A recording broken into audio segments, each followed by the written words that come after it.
RMC, After Paris, Nicolas Jamin. Salut à tous, bienvenue dans l'After Paris. Merci d'être avec nous en podcast audio, en vidéo, sur vos box SFR Free, téléconnectés, application RMC, BFM Play et bien sûr la chaîne YouTube de l'After. Cette semaine dans l'After Paris, Jimmy Brown. Salut Jimmy. Salut Nico, bonjour à tous. Arthur Perrault, Arthur, reporter Paris Saint-Germain, RMC Sport. Salut Arthur. Salut messieurs, bonjour à tous. Et on a convoqué un autre supporter du PSG. Je suis un peu au milieu du cul, là j'ai l'impression. Mais son quotidien c'est la Première Ligue et Arsenal surtout.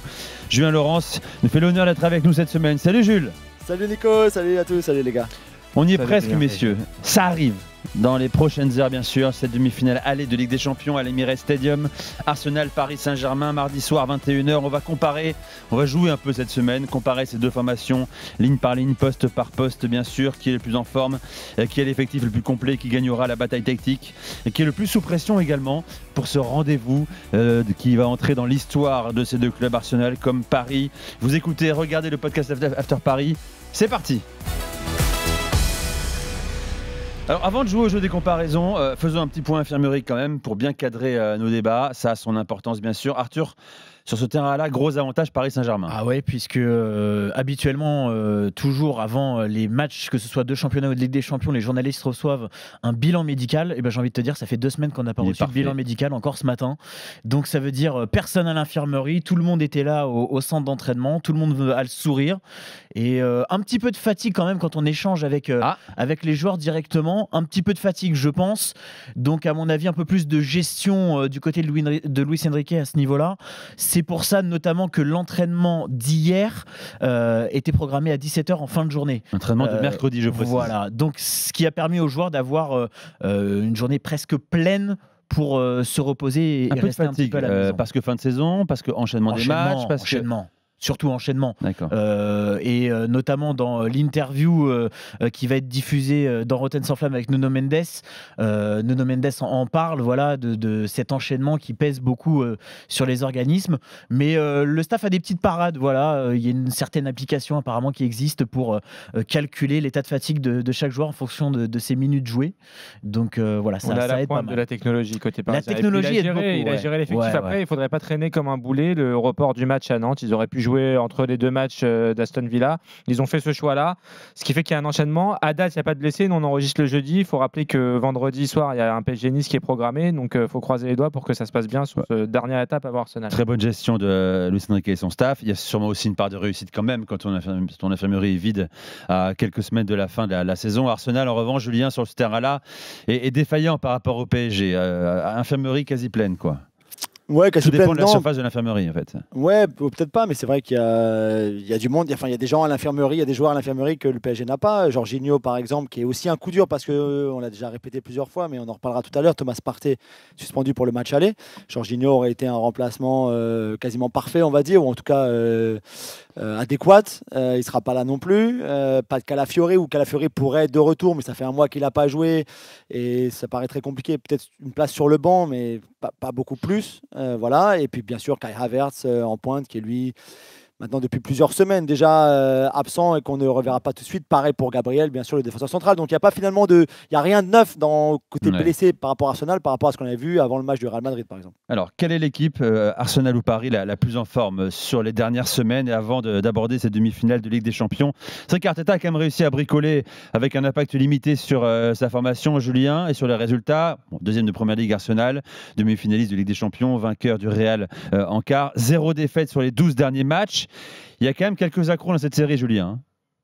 Ouais, c'est que 3 victoires sur les 9 derniers matchs de championnat. Ils ont perdu beaucoup de points. C'est une équipe qui perd beaucoup de points quand elle prend l'avantage. C'est très, très intéressant, assez fascinant à suivre, à analyser, à regarder. C'était la 26e fois hier soir, donc mercredi soir, contre Crystal Palace qui prenait l'avantage en Première Ligue cette saison. C'est quand même beaucoup de matchs. Sur les 34 qu'ils ont joué, 26 fois avoir l'avantage, ouvrir le score. Et c'était la 18e fois qu'ils n'arrivaient pas à gagner Non, pardon, on va refaire ça. Ils ont fait 17 victoires sur ces 26 matchs-là. Donc, il y a 9 matchs où ils ne gagnent pas, 9 matchs où ils font match nul, 9 matchs où ils se font rejoindre au score. Ça fait 18 points de perdus et ta saison, elle est là. Elle est dans ces 18 points-là. Donc, ça n'a pas été parfait, effectivement. Je pense que la Ligue des Champions a pris beaucoup d'énergie, beaucoup de concentration, beaucoup d'attention.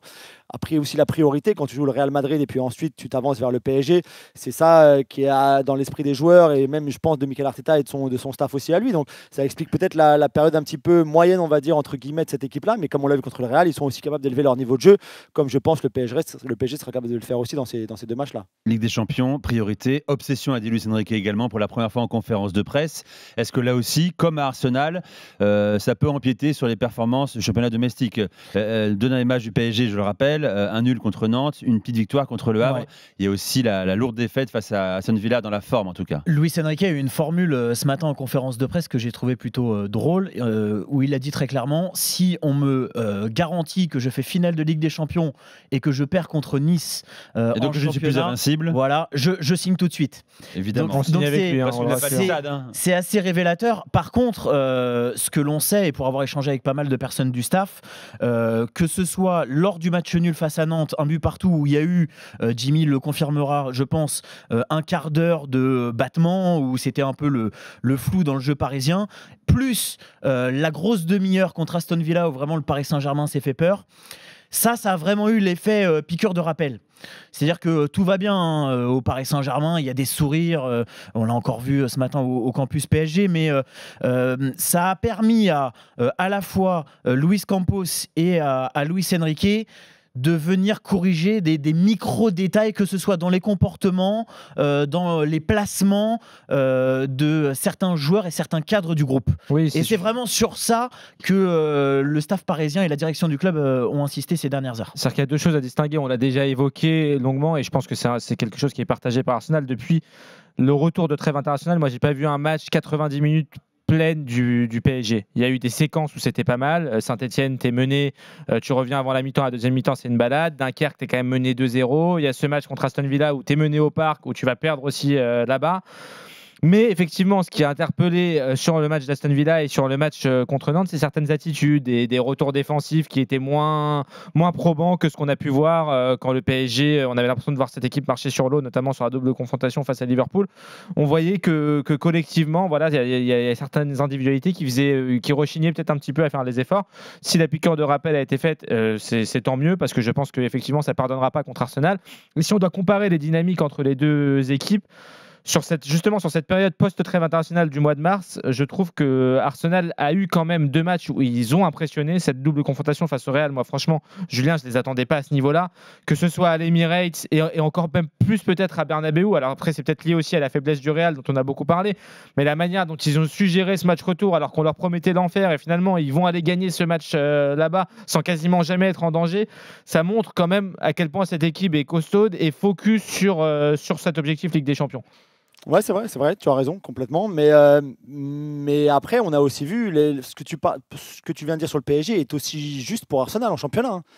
Il n'y a aucun doute là-dessus. Alors eux, ce qu'ils n'ont pas, c'est le trou d'air, effectivement, à Villa-Park dont Arthur vient de parler, et 30 minutes où ils sont à la rue un petit peu perdus, etc. Ça, ils ne l'ont pas vécu, c'est sûr, depuis pas trop cette saison, en tout cas pas depuis là, sur les dernières semaines. Mais c'est la seule différence. Après, je vois beaucoup de points en commun, moi qui regarde tous les matchs des deux équipes, je vois beaucoup de points en commun, finalement, en championnat surtout, entre ces deux équipes qui n'ont plus rien à jouer, mais des choses différentes. Mais Arsenal, c'est pour garder cette deuxième place. Si jamais ils pouvaient aller chercher Liverpool, et derrière, ça ne revient pas vraiment. Le PSG, c'est champion depuis maintenant plusieurs semaines.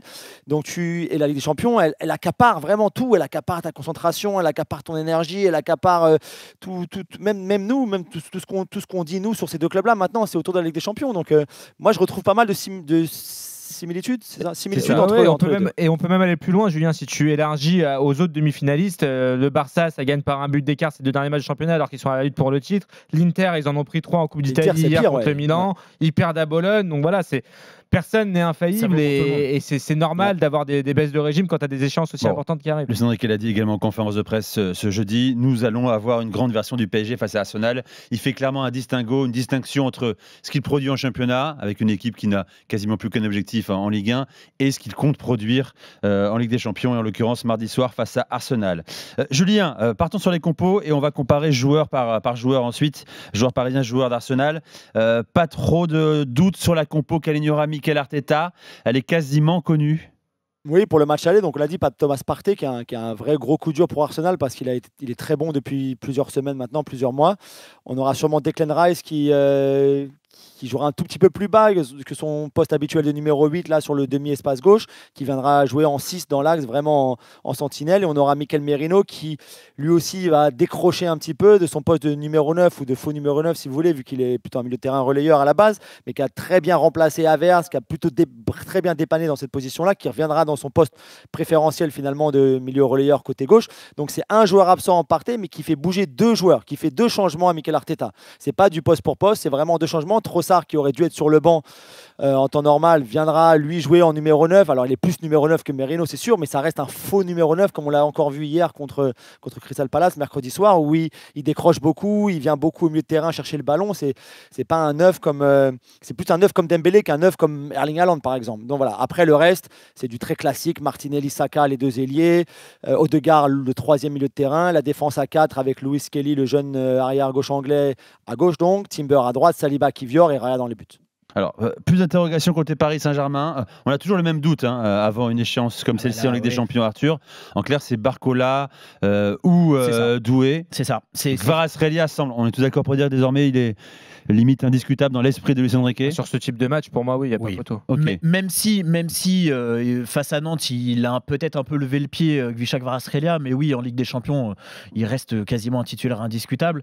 Ce qui nous donne Donnarumma dans la cage, la défense Hakimi à droite, Mendes à gauche, charnière Marquinhos, Pacho au milieu du grand classique, évidemment. Neves, Vitinha, Ruiz, Dembélé en faux numéro 9, Kvaratskhelia donc, et cette incertitude à gauche. Vers à gauche, ouais. Ouais, je pense que ce sera plutôt ça. Et à droite, donc Doué ou Barcola, sachant que, et je me souviens de ce que m'avait dit le staff avant Aston Villa, mais bon, le scénario était un peu différent. C'est que Luis Enrique pense que Doué est plus à même de contenir une équipe adverse qui va être très offensive, et que Barcola, de façon assez logique, va pouvoir profiter des espaces et des contres dans ce type de rencontre.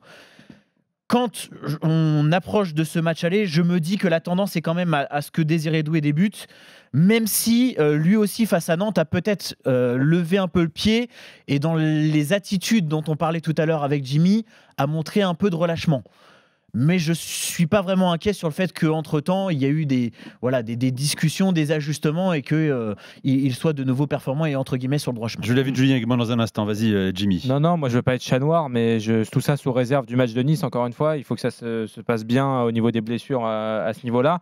Moi j'imagine plus Barcola sur un match à l'extérieur. Même config en fait que contre Aston Villa. C'est-à-dire que quand tu vas avoir des espaces à l'extérieur, parce qu'on présume qu'Arsenal. On présume, est-ce que c'est aussi évident aujourd'hui ? Mais je pense, sous ton contrôle, Julien, mais je pense qu'Arsenal va jouer sur un match aller à domicile. Ils ont toujours fonctionné comme ça, donc tu vas avoir plus d'espace dans le dos du gamin. En plus de Lewis Kelly, tu vas pouvoir le faire défendre un petit peu. De toute façon, ça va se jouer là. Moi, je pense que cette confrontation va se jouer sur ces duels. Nuno Mendes, Saka d'un côté, de l'autre, tu vas avoir Kvara sur Timber. Enfin, ça va beaucoup se jouer là, et je pense que Barcola peut faire mal à Arsenal. Et pour autant, au Parc des Princes, au retour, j'imagine plus peut-être Désiré Doué d'y démarrer, comme ça a pu être le cas sur les tours précédents. Barcola pour les espaces, Julien, tu es d'accord avec Jimmy ? Oui, tout à fait. Ouais, je pense que ce sera l'équipe, les 3 de devant de Liverpool à l'extérieur, les 3 de devant de Villa à l'extérieur aussi, même si Kvaratskhelia avait débuté à droite, et on en avait parlé d'ailleurs dans le débrief après le match. Kvaratskhelia à droite, ça sert à rien. Pour moi, ça sert vraiment à rien. Je préfère Barcola à droite, Kvaratskhelia à droite, ça sert à rien. On l'a vu à Villa Park, et après il plonge vite aussi quand il a passé repère. Donc Kvaratskhelia à gauche, et oui, je mettrais plutôt une pièce sur Barcola à droite à l'aller et Doué au retour au Parc. Bon, voilà les amis pour les compositions à confirmer tout ça dans les prochaines heures. Ce sera notamment le travail de Arthur et toute la cellule PSG d'RMC Sport. Alors, jouons à présent les amis. On va comparer poste par poste les 11 titulaires qu'on a détachés désormais. Commençons évidemment par le gardien. Vous me dites qui vous choisissez. Après, on fera une équipe combinée. Donnarumma ou Raya ? Arthur ? C'est très compliqué. Eh oui, c'est compliqué, mais c'est pour ça que je pose la question. Au match aller, je dirais Raya. Au match aller, Raya. Et une nuance. Ok, Jimmy. Moi, je mets Raya. Raya, une meilleure défense de Première Ligue. Tu encaisses 29 buts en 34 matchs de Première Ligue. C'est pas que grâce à lui. Hein. C'est pas que grâce à lui, mais il a apporté sa pierre à l'édifice. Et oui, Donnarumma, on reste sur l'impression des 2 derniers tours de Ligue des Champions qui ont été très bons. Mais voilà, moi j'ai encore en mémoire le match à Arsenal en phase de Ligue où il est en responsabilité sur les 2 buts. J'ai le sentiment que Raya est un peu plus sûr, même si on a le Donnarumma encore une fois, de Villa Park ou d'Anfield, là je mets Donnarumma. Mais sur l'ensemble de la saison, je mettrais quand même Raya. Julien. Ouais, je pense plus complet, meilleur avec le meilleur balle au pied aussi, par exemple, dans la relance, tout ça. Ça c'est à ce niveau-là. Okay. Je pense que Luis Enrique adorerait avoir un gardien qui est aussi fort dans le jeu au pied que David Raya, pied droit et pied gauche. Et puis oui, je pense que globalement pas, mais il est aussi un peu plus âgé, et même s'il a moins gagné forcément que Donnarumma. Mais moi, j'irais aussi avec Raya. Et pour la nuance que j'ai mise, est-ce qu'il n'est pas plus serein, plus performant à domicile aussi, Julien ? C'est quelque chose que tu ressens ou pas Ouais, peut-être. De toute façon, ils sont meilleurs. Oui, ils sont meilleurs à domicile, comme un peu tout le monde. Mais c'est vrai que cette saison, il y a des très très gros arrêts à domicile, à l'extérieur de la part de Raya. Sur sa ligne, il a aussi vraiment beaucoup progressé. On avance. Défense centrale, les amis. La charnière, axe droit. Saliba ou Marquinhos ? Je pense que j'ai la réponse. Arthur. Saliba. Oui, je crois que c'est à peu près clair, unanimité. Jimmy, Julien. Ouais, il n'y a pas faute. Pardon, pas de temps là-dessus. Ok, donc nous avons deux. Même s'il fait 2-3 cagates ces derniers temps, Saliba. Si ouais, 2 erreurs sur Real Madrid. Si vous en faire une mardi soir, on prend. On a 2 gunners pour l'instant à 0 parisiens. Encore dans la charnière centrale, axe gauche, Kivior ou Pacho ? Arthur. Pacho, Jimmy. Tu m'aurais dit Gabriel, mais là c'est Pacho. Merci. Sur Kivior. Jules. Ouais, pareil. Gabriel, je pense qu'il y a débat avec Pacho. Kivior, il n'y a pas débat. Les latéraux, Nuno Mendes ou Lewis Kelly ? Latéral gauche, bien sûr. Arthur. Nuno Mendes. Je pense qu'on va être tous d'accord. Oui, pareil. Même s'il est bon, le gamin. Même s'il est bon, le gamin. Mais Nuno Mendes, quand même. Ouais. Jules. C'est pas un arrière-gauche en plus, Lewis Kelly. C'est un milieu de terrain qu'on a repositionné là parce qu'il y avait besoin et qui est très très bon, effectivement, qui vraiment surprend tout le monde. Mais Nuno Mendes. Pour moi, de toute façon, les 2 latéraux parisiens, c'est les meilleurs du monde. Je pense qu'il y a plus de matchs avec Timber. On va tous être d'accord. De l'autre côté, ça va. Allez, on met Nuno Mendes et Hakimi. Parle-nous quand même de Lewis Kelly, Julien, qu'on en profite parce que tous ceux qui nous écoutent, qui écoutent chaque semaine l'After Paris, ne voient pas tous les matchs d'Arsenal comme toi. Jeune joueur, issu du centre, grosse promesse, qui fait une saison extrêmement solide.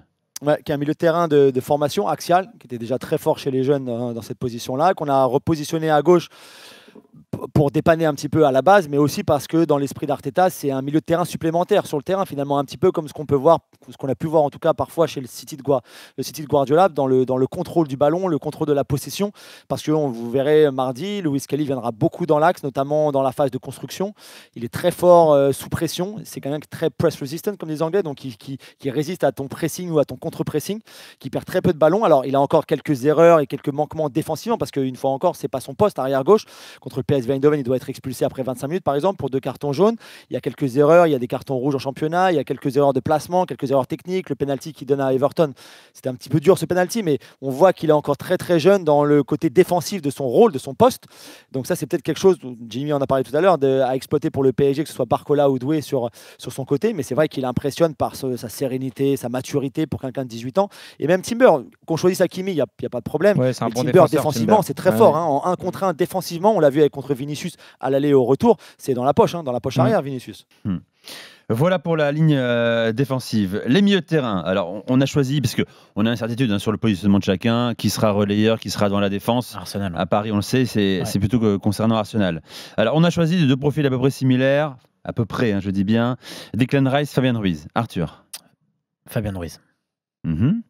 Jimmy. Non, moi c'est Declan Rice. Pour moi, c'est la révélation de cette saison en Ligue des Champions, Declan Rice. Surtout sur la double. Tu l'aurais dit avant le quart de finale, vraiment ? Est-ce qu'il est vraiment régulier comme ça tout au long de la saison ? Surtout, franchement, il a été bon. Moi, je suis sous ton contrôle, Julien, mais Rice au milieu, c'est costaud quand même. Au-delà de son doublé sur coup franc contre le Real, il faut que tu nous parles de lui. Non, c'est pas que ça.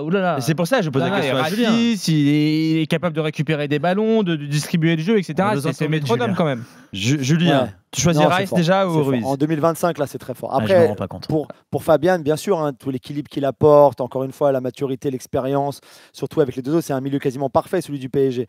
Mais Rice, c'est vraiment très fort et c'est un peu plus jeune aussi. Moi, je prendrais Rice, mais je peux comprendre si quelqu'un cherche un gaucher, si quelqu'un veut un peu le profil de Fabian Ruiz, ça s'entend aussi. Mais Rice, c'est une machine de guerre, sincèrement. Ok, Declan Rice, donc, qui est choisi par vous trois, par vous deux, donc majorité pour le Gunner. Pour l'instant, on est à 1, 2, 3 Parisiens contre 3 joueurs d'Arsenal. C'est très équilibré dans cette équipe mixte. Merino, Mikel Merino, João Neves. Arthur. Je vais dire Merino. D'accord, Mikel Merino.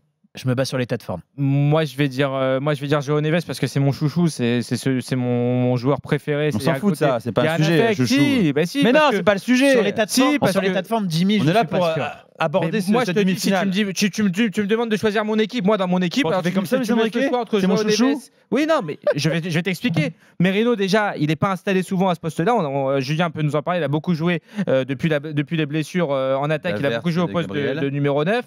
Évidemment, Merino, c'est un super joueur. Il n'y a pas de sujet là-dessus. Pour autant, le João Neves, sur cette campagne de Ligue des Champions, je mets Aston Villa un peu de côté, mais que ce soit contre Liverpool, que ce soit contre City avant, où il est décisif en plus, il est buteur. J'ai toujours trouvé capable d'élever son niveau. Il joue avec beaucoup de personnalité. C'est un joueur que j'adore, encore une fois. Donc moi, je choisis João Neves au milieu de terrain. Jules. Moi aussi, Neves. Hein. Sur la saison, Merino ne serait pas titulaire mardi soir si tout le monde était là. Hein. Il serait sur le banc jusqu'à la 75e minute. Si tu avais pas qui jouait. Ouais. Alors là, c'est vrai que en numéro 9, en faux numéro 9, il a plutôt assuré. Mais Neves, pour moi, cette saison, c'est exceptionnel. À 20 ans maintenant, mais ce qu'il fait, c'est exceptionnel. Dans l'intelligence de jeu, il n'y a pas beaucoup de joueurs qui soient supérieurs que lui dans cette compétition. Moi, je me fais taper dessus, Julien. Merci quand même. Moi qui m'inquiète. Non, mais toi, ton argument, c'est en ce moment. Donc, parce que c'est mon chouchou, on dirait, je sais pas. C'est mon chouchou pour ces raisons-là, pour la personnalité qui dégage. Payé pour nous parler de tes affects, Jimmy. T'es payé pour ton expertise. Déjà, je suis pas payé, je fais ça bénévolement ce podcast parce que j'aime ce club. Et deuxièmement, c'est justement pour les raisons qu'a Julien. Vitinha Odegaard, Julien. Alors là, c'est vraiment intéressant. Là, il faut un tout petit peu plus de temps parce qu'on parle aussi d'un. Non, mais on parle pour évoquer d'autres thèmes. Vas-y. Non, mais on parle d'une sentinelle contre un relayeur. Déjà à la base, c'est un petit peu différent. Mais sur la forme actuelle, sur la saison. Vitinha est meilleur qu'Odegaard. Alors oui, il y a un petit peu cette alerte, on va dire, cette mini-alerte de Villa Park, la seconde période, où il est un peu perdu, il est sous pression. Et quand il est sous pression, le jeu du PSG s'en ressent. Un petit peu comme Odegaard, finalement, pour Arsenal. Hein. Quand lui est moins bien, il est moins bien cette saison. Dans la créativité, c'est beaucoup moins bien pour Arsenal. Il marque moins de buts que la saison dernière. Il se crée moins d'occasions. Ils ont moins de frappes. Donc il y a plein de choses qui dépendent énormément de Vitinha côté PSG et d'Odegaard côté Arsenal. Là, moi, j'irais pour Vitinha. Ok. Jimmy. Moi, je rejoins Julien. Je pense que tu auras encore plus de mal à remplacer Vitinha au PSG qu'Odegaard à Arsenal. Donc oui, je vais opter pour Vitinha. Sur la saison qu'il fait, franchement, c'est le métronome du milieu parisien. Tous les ballons passent par lui. Alors oui, effectivement... On dit que c'est une sentinelle, mais c'est un homme qui se projette aussi énormément. Beaucoup. Énormément. C'est vraiment le soldat de Luis Enrique qui est capable de marquer des buts aussi. Il l'a montré ces derniers jours. Même si, attention, Odegaard, joueur extraordinaire. Hein. Je vais aussi le choisir, mais encore une fois, je suis peut-être un peu borné avec ça sur l'état de forme. Lui, je trouve qu'il n'a pas véritablement connu, même s'il y a eu cette petite alerte à Aston Villa, il n'a pas vraiment connu de période de baisse. Et il arrive à maintenir, moi je trouve qu'il arrive à maintenir son niveau et que d'autres ont été bien plus en difficulté que lui récemment. D'accord. Allez, donc nous avons désormais un milieu de terrain, Declan Rice, João Neves et Vitinha. Devant, donc on va dire Gvara ou Saka. Ah non, tu peux pas me faire ce duel-là. Saka, il joue à droite, Gvara, il va jouer à gauche. Bon, alors... Moi, je mettais les deux dans mon équipe. Alors on va dire Barcola ou Saka. Ah là, il n'y a pas de débat. Par contre, c'est Saka. Pour moi, c'est Saka. Saka, c'est world class. Saka, c'est le world class player, bien sûr. Ok, on avance alors, les amis. Gagnons du temps. Allons désormais sur donc Gvara ou Martinelli. Là, c'est Gvara. Ouais, Gvara aussi. Ouais. Là, c'est Gvara. Jules. Martinelli revient bien. Martinelli revient à un bon niveau. Parle-nous de lui justement un petit peu là, depuis son retour justement. Il y a 2 saisons exceptionnelles, vraiment. Après, c'était une de ces saisons qu'on connaît, qu'on voit parfois sur certains joueurs où finalement tout va dans ton sens, quoi. Tu peux tenter ce que tu veux, ça rentre au fond, ça fait passe d'ess, ça va être tout réussi, tout sourit. L'année dernière, c'était plus compliqué. Cette début de saison, c'était plus compliqué aussi. Là, il revient bien. C'est quelqu'un qui a une vitesse, un jeu en mouvement qui est assez exceptionnel, mais qui parfois, je trouve, manque un petit peu de lucidité, peut-être dans son dernier geste, manque d'un petit peu de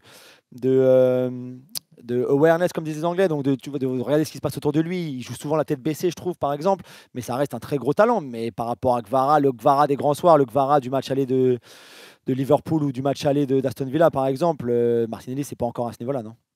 Bon, voilà, nous avons notre 11 combiné, les amis. Je vais le récapituler. Il te manque le 9. Le 9, ouais, je ne l'ai pas fait parce que c'est évident. Dembélé, non mais les amis, on peut faire 3 minutes dessus. Ou Trossard, Arthur, Dembélé ou Trossard? Non, Dembélé. Jimmy, Dembélé ou Trossard? Ousmane qui va être décisif aller-retour en plus. Julien, Ousmane ou Trossard? C'est mon gars sûr en plus. Ok, c'est ton gars sûr, évidemment. Tu vas gratter son maillot après le match, allez, j'espère. Donc nous avons 7 Parisiens, 4 Gunners, Raya dans le but, défense centrale, Saliba, Pacho, à gauche Nuno Mendes, à droite Hakimi, milieu de terrain à 3 bien sûr, Declan Rice, João Neves, Vitinha, et devant donc Saka, Kvara, Dembélé. Avec ça tu gagnes avec des champions, quasiment. Tout ça, bien sûr, on ne présume pas du score et du vainqueur de ce duel, hein. Évidemment rien pas. ne remplace les relations entre joueurs construites saison après saison. C'est beaucoup plus inestimable que les individus pris à part. Voilà les amis, tiens, rapidement un mot quand même sur le dossier des coups de pied arrêtés parce qu'on va en parler également avant ce match. Il nous reste 1 minute maximum, Arthur. Je rappelle qu'Arsenal, on en parle souvent avec Julien, est quasiment champion du monde avec le Barça cette saison. 26 buts pour le Barça à coups de pied arrêtés, 23 pour Arsenal, c'est quasiment 20% de ses buts. À Paris, Luis Enrique en a parlé, il a dit on est très bon nous aussi. Oui, et puis surtout, il balaye le fait de vraiment prendre du temps pour travailler les coups de pied arrêtés. Et alors, pour vous résumer un peu sa pensée, c'est si Paris a la possession du ballon, si Paris est offensif, Paris ne concédera pas de corner, donc Paris peut dormir tranquille. Voilà, c'est court, c'est efficace. On fait encore plus court. Julien, qui se qualifie pour la finale de Ligue des Champions? Je sais, sincèrement, je pense que personne ne peut prédire. Je sais pas, c'est du 50-50. Okay. 50-50 on peut faire ça 45 parce qu'il n'y a pas Partey, tu as le match retour à Paris. Donc peut-être 55-45 pour Paris. Mais pour moi, juste très rapidement, c'est la force physique d'un côté d'Arsenal, notamment au milieu de terrain, quand Partey sera là. C'est très très fort physiquement face à la virtuosité technique du PSG en face. À vous de choisir. Voilà les amis, c'est le mot de la fin, celui de Julien. Merci Jimmy Brown, Arthur Perrault, Julien Laurent. Salut messieurs. Bonne écoute à tous et on se retrouve la semaine prochaine. Après donc cette demi-finale, allez, bye bye. RMC After Paris.